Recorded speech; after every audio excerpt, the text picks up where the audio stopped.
अस्सलाम वालेकुम, कैसे हैं आप? क्या हाल है? उम्मीद है आप खैरियत से होंगे। आज हम आपको ये ब्यूटीफुल सा श्रग बनाना सिखाएंगे। यूट्यूब की सारी वीडियोस को आप देख लें, इतना प्यारा और एलिगेंट डिज़ाइन श्रग का किसी ने भी बनाना नहीं सिखाया। और मैंने अपनी वीडियोस में टाइम इसलिए ले लिया कि मैं खूबसूरत सा डिज़ाइन क्रिएट करके आपके पास लेके आना चाहती थी। बहुत सारे डिज़ाइन मेरे माइंड में थे, बट मेरी विश थी कि मैं बिल्कुल यूनिक सी चीज़ के साथ आपके सामने आऊं और इजी वे में एलिगेंट श्रग बनाना सिखाऊं। तो चलें, आएँ हमारे साथ, आपको ये श्रग बनाना सिखाते हैं। आजकल तमाम ही ब्रांड्स इन श्रग्स को बना रहे हैं और डिफरेंट टाइप्स के श्रग्स बनाए जाते हैं।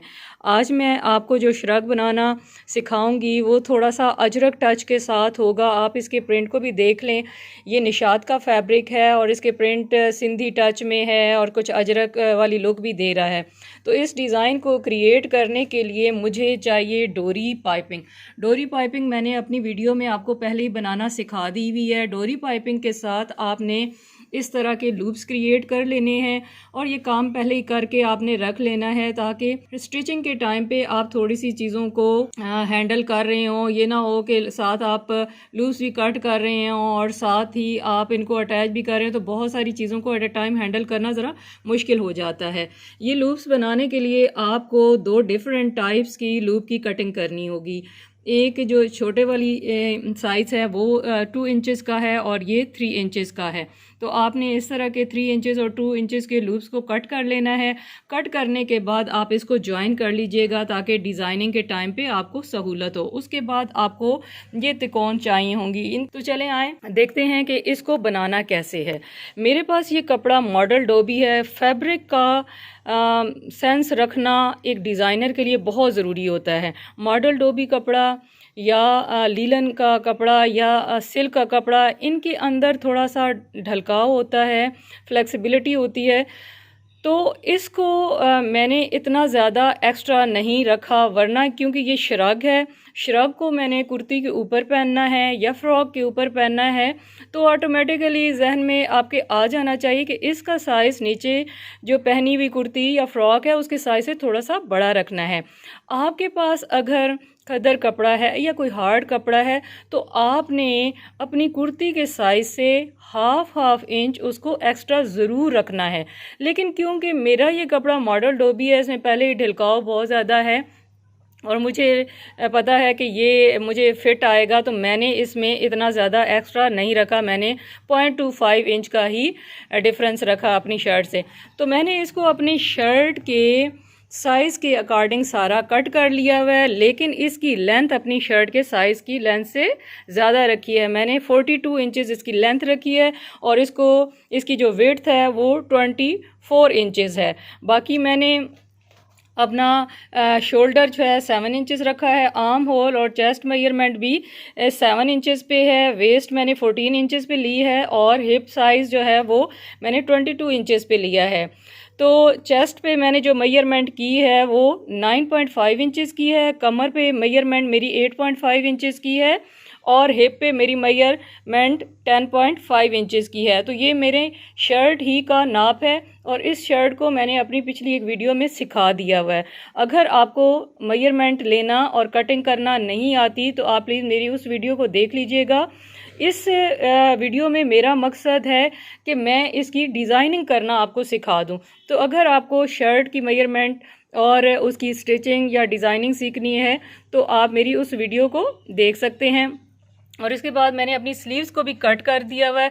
स्लीव्स को जो मैंने स्लीव्स रखती हूँ वो मैं 4.5 इंचेस रखती हूँ मोरी से, या इसका जो ओपनिंग होती है वो 4.5 इंचेस से वैसे मैं रखती हूँ। लेकिन क्योंकि यहाँ पे मैंने ये एक कवर ऑल के तौर पे पहनना है, एक कोट के तौर पे पहनना है या श्रग के तौर पे पहनना है, तो इसको मैंने ब्रॉड रखा है।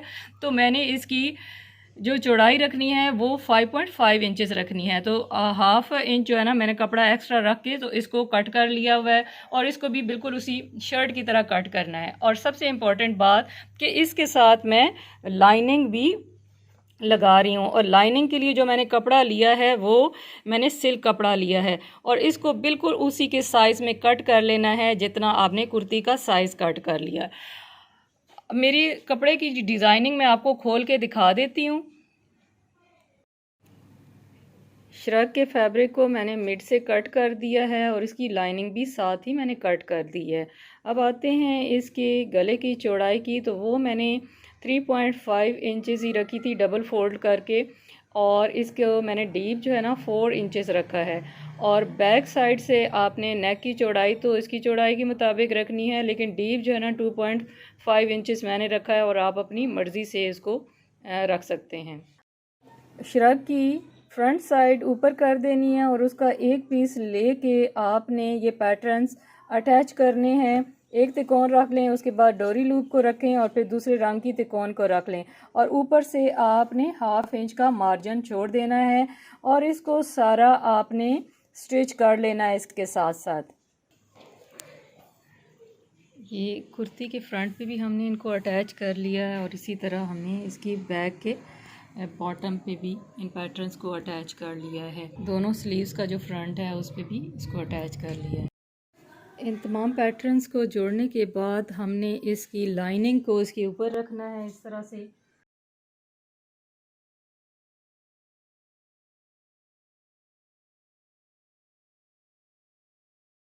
लाइनिंग को इसके ऊपर रख के तो यहाँ से आपने नेक लाइन की अंदर से शुरू करते हुए स्टिच करना है, और सामने जो फ्रंट जहाँ से ओपन है उसको भी आप स्टिच करते चले जाएंगे, और नीचे ले जाके तो फिर आपने यहाँ इस कॉर्नर तक जहाँ से कुर्ती ने अटैच होना है वहाँ तक आप ये सारा स्टिच लगा लेंगे।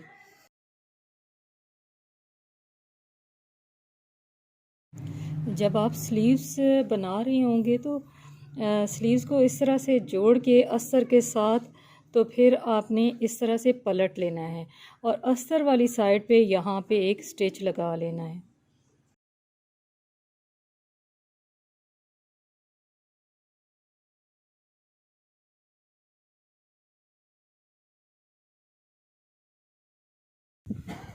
इस स्टिच लगाने का फ़ायदा ये होगा कि ये अस्तर वाला कपड़ा आपके सामने नहीं आएगा आस्तीनों के, और फिनिशिंग भी इसमें आ जाएगी और मज़बूती भी होगी।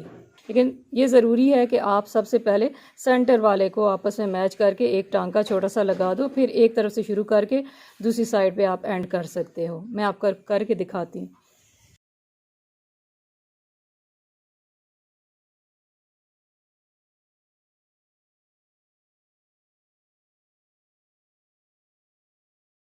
पलट लिया है। पलटने के बाद हम दोनों स्लीव्स को इस्त्री कर देंगे, और इसी तरह हमने बैक को भी स्टिच किया है।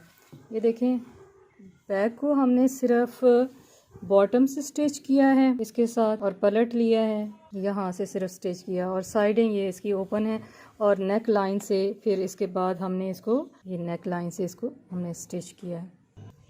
फ्रंट को हमने प्रेस करके पलट लिया है, लेकिन इसके यहाँ पे इस किनारे पे इसका स्टिच नहीं है, बट हमने फैब्रिक ग्लू के साथ इसको चिपका दिया, क्योंकि इसके साथ सिल्क का कपड़ा है, तो सिल्क का कपड़ा स्टिचिंग के दौरान मैनेज करना मुश्किल होता है। हमने फ्रंट और बैक के शोल्डर अटैच करने हैं। शोल्डर अटैच करने के लिए ज़रूरी है कि आपकी स्लिप का कपड़ा फ्रंट पे नज़र नहीं आना चाहिए, और उसके लिए इम्पोर्टेंट ये है कि ये देखें, आपने बैक पैनल को इस तरह फैला देना है सीधी वाली साइड से, और फिर इसके शोल्डर को भी ऐसे आपने सीधी वाली साइड से ओपन कर लेना, यूँ आप ओपन कर लेंगे, और इसके ऊपर आपने फ्रंट के कपड़े को बिछा लेना है, ये वाला इस तरह से यूँ बिछा लेना है।